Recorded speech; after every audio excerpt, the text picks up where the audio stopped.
Сакам да реагирам процедурално. Прво требаше да го ставите предлогот на гласање.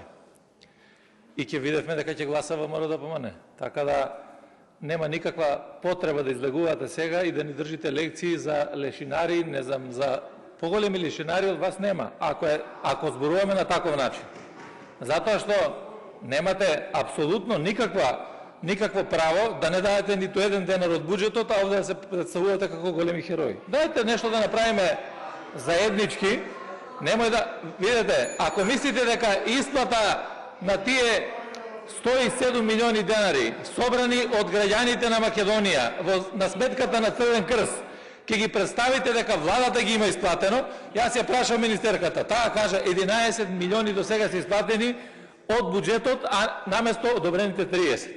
И не треба да правите нити политика, нити политиканство, нити ништо. Имаме предлог, го дадовме предлогот треба да биде на гласање, тоа е овозможено со деловникот и немаше никакво нити политика, нити политиканство.